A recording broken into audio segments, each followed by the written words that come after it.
자, 두 번째 질문은 이런 질문이 올라왔습니다. 제가 이제 책에 그런 얘기를 썼잖아요. 우리 주제를 하는 데 있어서 죽고 사는 문제라든지 인문학적인 어떤 주제로 그렇게 하는 게 굉장히 좀 중요하다고 그러는데 왜 꼭 그 주제만 해야 되나? 이게 자꾸 이제 계속 올라오는 거예요. 꼭 역사를 해야 되나요, 선생님? 동화를 하면 안 되고 아이들이 좋아하는 뭐 Y라든지 과학책이라든지 뭐 엄마랑 아빠랑 뭐 아이랑 그 자녀 관심이 같은 뭐 취미라든지 뭐 이런 걸 갖고 얘기를 하면 안 되나요? 이제 그런 얘기가 이제 많이 올라오는데 왜 그러면 이 인문학적 주제를 하라고 그럴까? 우선은 그 재능이나 관심은 다 다를 수가 있어요. 뭐 운이 맞아가지고 부모랑 자녀랑 뭐 같을 수도 있는데 뭐 다를 수도 있고 또 하나는 그 인문학적 주제는 아까도 말씀드린 지혜의 영역이기 때문에 정답이 없어요. 우리도 애를 어떻게 키워야 잘 키운 거죠?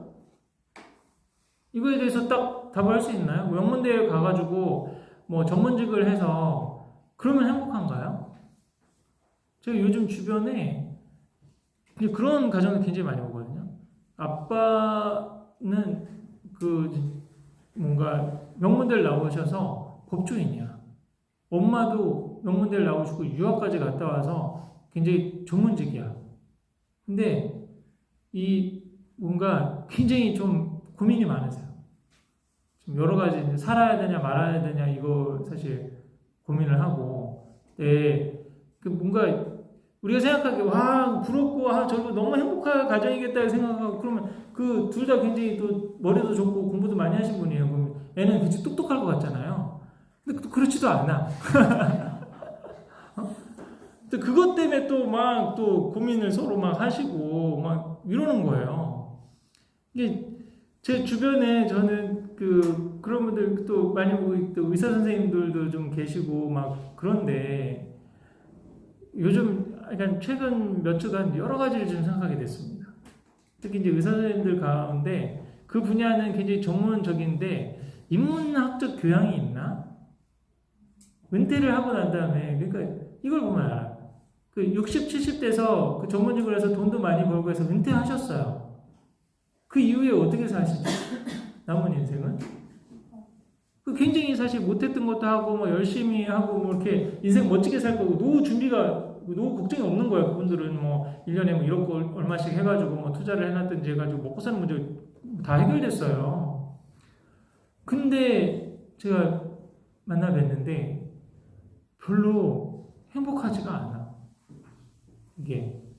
그리고 은퇴하고 난 다음에 할 일이 없어. 할 일이. 그런 전문직이고 사실은 뭐 법조인이라든지 의사라든지 이런 분들은 우리 사회에서 다들 선망하는 적이고 우리 사회 엘리트들이고 막 지도층이 그러잖아요. 근데 유태인 할아버지 할머니들은 은퇴가 없거든요. 뭐 하는 줄 아세요? 끝나고 나서 박물관에 보조 선생님 자원봉사예요.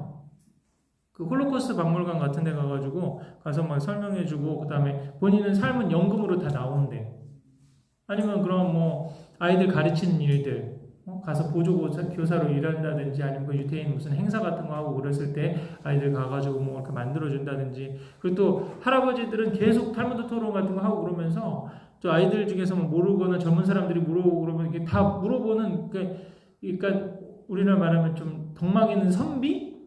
그 정도 레벨로 다 올라가 있어요. 한 70대, 80대 되면 수영 서영성 해가지고 젊은 사람들이 무시도 안 해.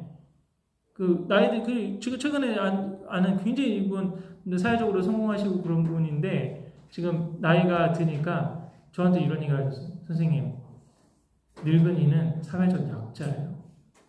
돈이 아무리 많아도. 사람들이 다 그런 평가. 다 나이 드셨으니까 어르신 대접해주고 막 그러는 게 자기는 싫대.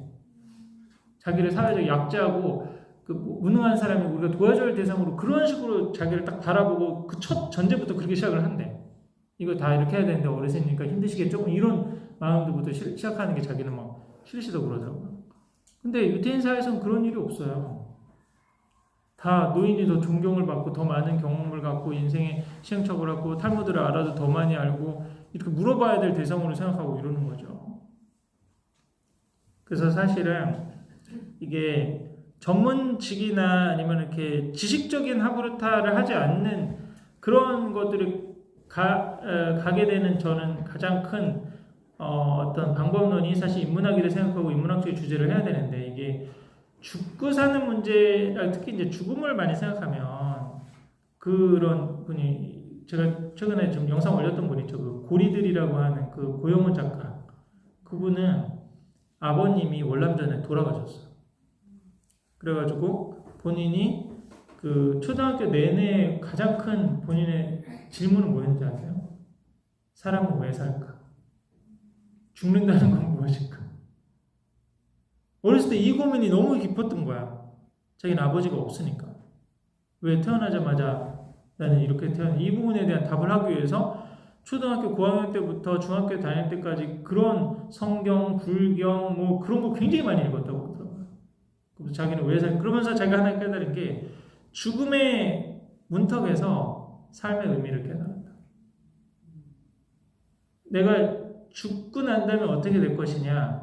그 죽음이라는 건 나이가 어떤 건 이 부분에 대한 답을 할 수 있는 그 죽음이라는 건 마이너스 에너지잖아요. 마이너스 에너지에서 플러스 에너지가 나온다는 거예요. 이것도 약간 좀 우주론적. 우리 약간 그러면 우리 안식일 날이 해 떨어지고부터 금요일날 해 떨어지고부터 금요일 해 떨어질 때까지거든요. 근데 많은 생각하는 분들이 아니 해 뜰 때부터가 하루의 시작이고 해가 질 때가 하루의 끝이 아닌가 그렇게 생각하잖아요. 근데 왜 안식일을 유대인들은 모든 게 그렇게 하는 게 다 이유가 있거든요. 형식이 있고. 왜 그렇게 지킬까요? 우리 창세기 가만히 보시면 어둠이 있은 다음에 빛이 있었죠. 가만히 읽어보시면 처음부터 빛이 만들어지고 지금 어둠이 마이너스적인 에너지가 먼저 시작이었어요. 그리고 이게 해가 떨어지고 그 다음 날이 되니 그 날이 첫째 날이라고 하는 구절들이 나와요. 그 모든 구절들 다 허투루 해석하지 않았던 거예요. 사실 우주론적으로 다 이게 뭔가 이어져 있다라고 사실 본 거고. 그러니까 마이너스 에너지가 출발점이에요. 이게 제 인생을 재미있게 살고 즐겁게 살고 이런 부분에서 엄청난 에너지가 나올 것 같은데 그러지 않아요. 우리도 가만히 보면 그 사람 굉장히 단단한 사람, 진짜 쉽게 흔들리지 않은 사람, 인격적으로 굉장히 성숙한 있는 사람, 공통점이 뭐냐면 인생의 짙은 어두움을 한번 통과해본 사람. 우리 암에 걸려서 막 죽을 고비를 한번 겪어봤던 사람. 뭔가 굉장히 실패와 엄청난 그 좌절을 맛봤다가 심각한 우울에 빠졌다가 그걸 극복하고 다시 일어난 사람. 그 사람들한테서 진짜 단단한 에너지가 느껴지지 않나요? 처음부터 그냥 성공했고 처음부터 모든 게 다 잘 됐고 이런 부분에서 이렇게 나오는 게 아니잖아요. 그러니까 이게 그런 거 비슷한 거거든요, 사실은.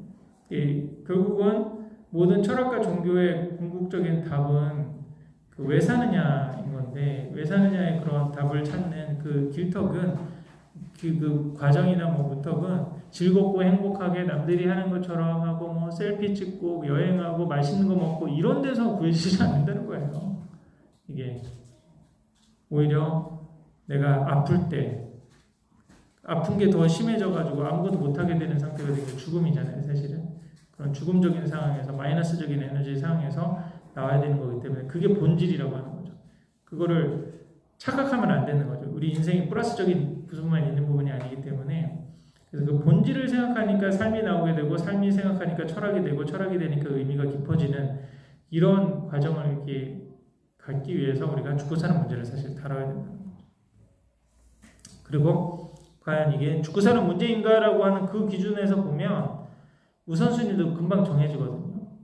애들 뭐 문제지 하나 푸는 게 그게 죽고 사는 문제야? 그걸 생각해보면 죽는 건 아닌데, 근데 애들의 안전이라든지 뭐 뭔가 몇 가지 중요한 이슈들이 있잖아요. 그거면은 진짜 제 우선순위를 두고 정할 건데, 우리가 걱정하고 염려하는 대부분의 문제들은 다 죽고 사는 문제가 아니에요.